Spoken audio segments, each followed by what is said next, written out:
8h06, estamos de volta com o Bom Dia Piauí. O nosso assunto agora é a saúde mental das crianças e dos adolescentes. Segundo dados de uma pesquisa divulgada pela Faculdade de Medicina de São Paulo, 1 em cada 4 crianças ou adolescentes sofrem com ansiedade ou depressão. E nós, pais, precisamos estar atentos aos sinais para entender o que podemos fazer para ajudá-los. Vamos entender um pouco mais sobre esse assunto no quadro O que eu faço, doutor, de hoje.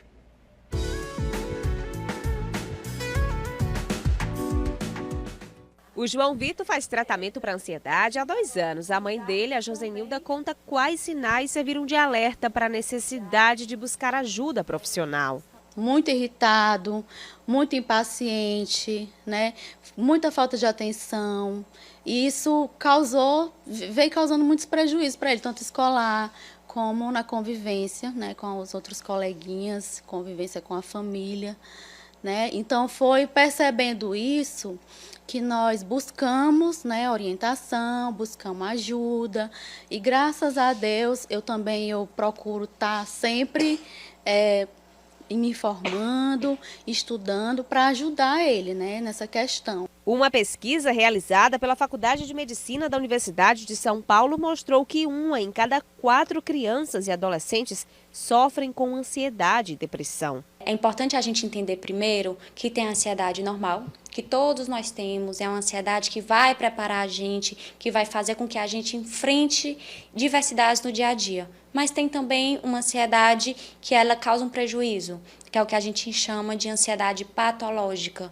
E essa ansiedade que a gente tem que ficar mais atento. Quando a gente percebe que tem algum prejuízo ali no dia a dia, é um medo excessivo, é uma dificuldade de ir para a escola, é um medo de sair, ir para casa de um coleguinha, um aniversário, medo de ir ao shopping, que a gente tem visto bastante por conta desse pós-pandemia, né? Porque as crianças ficaram muito em casa e eles estão com esse medo excessivo de ir para a rua, de ir para ambientes fechados e a gente tem que ficar bem atento quanto a isso. A psicóloga diz que é fundamental pensar como anda a saúde mental das crianças e adolescentes.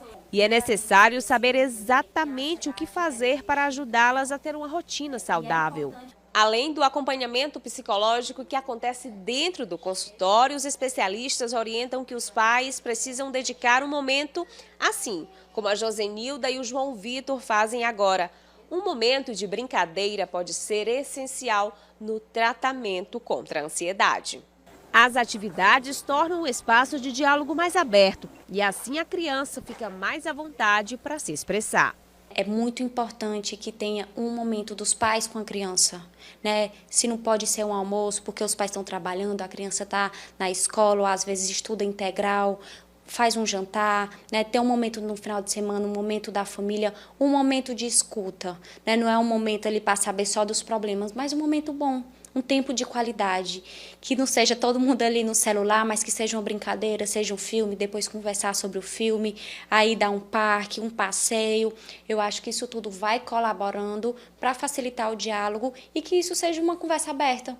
Estar junto da família, interagir e receber o apoio em todas as etapas, seja nas angústias e superação de medos, já fizeram muita diferença na vida do João. Eu tinha medo de escuro, mas agora não tenho medo mais não. Já consigo dormir sozinho agora. Hoje ele já tá melhorando, né? Essa impaciência que ele tinha, ele já melhorou, vai para os lugares, já fica mais calma, já aprendeu a esperar, né? Por exemplo, na fila, que ele não tinha muita paciência de ficar na fila, ele já aguarda a vez dele, né? Bom, é isso. A gente então continua aqui conversando a respeito do assunto. Já estamos recebendo aqui o doutor Vicente Gomes, psiquiatra, vai trazer mais detalhes, doutor, informação. Eu queria que a gente começasse falando justamente sobre esse último aspecto aqui da reportagem, que mostra justamente a interação do pai, do responsável, com a criança. É algo importante no momento de identificar essa ansiedade, essa pré-depressão? Bom dia, Francisco, bom dia a todos. É extremamente importante, tá, esse ponto. Esse ambiente familiar, na realidade, ele tende a já ser comprometido quando aquela criança ela apresenta algum quadro, seja uma ansiedade, seja uma depressão.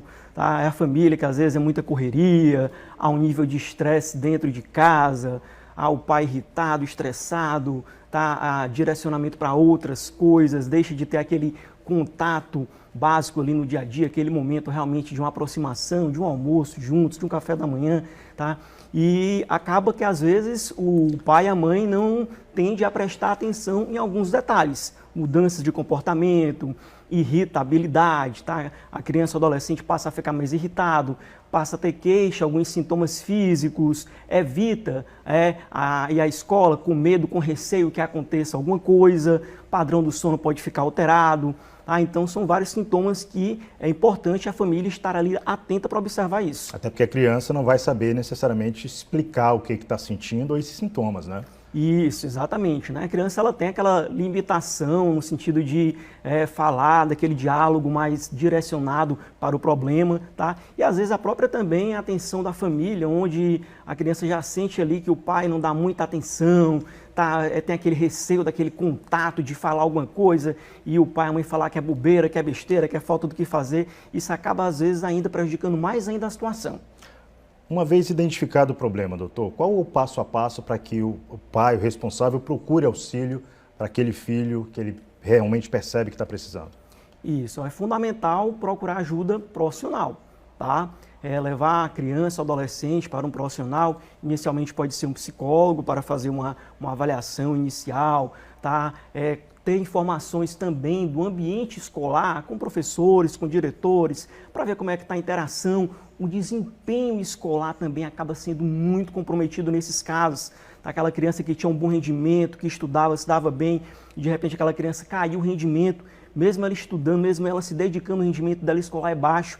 Tá? Então, realmente prestar atenção a tudo isso e levar até um profissional capacitado para fazer aquela avaliação inicial e conduzir da melhor forma o quadro. Doutor, nosso tempo está concluindo, mas eu queria de forma rápida, sem deixar de falar, a pandemia realmente contribuiu muito para isso? Contribuiu sem dúvida, né? Com o isolamento, essa perda da interação social, nessas aulas remotas, sabe? Esse distanciamento das pessoas, muito tempo também dos pais dentro de casa, isso acaba às vezes piorando ali a convivência, momentos de estresse, de irritabilidade. Então, é fundamental, né, a gente realmente observar e falar para os pais, né, que não adianta, às vezes, também só fazer ali o acompanhamento do filho, do adolescente, se a criança ali está vivendo num ambiente problemático, né, conturbado, de estresse, de brigas, de confusão. Então, é importante também a família, né, se perceber o que é que está acontecendo, o que é que pode melhorar, né, dar mais atenção àquela criança ali, deixar o ambiente mais leve, mais tranquilo, mais saudável e, principalmente, dar mais atenção, carinho e amor, que às vezes é a única coisa que falta dentro de casa. Doutor Vicente Gomes, mais uma vez, obrigado pela participação, doutor. Eu que agradeço, desejo a todos uma excelente semana.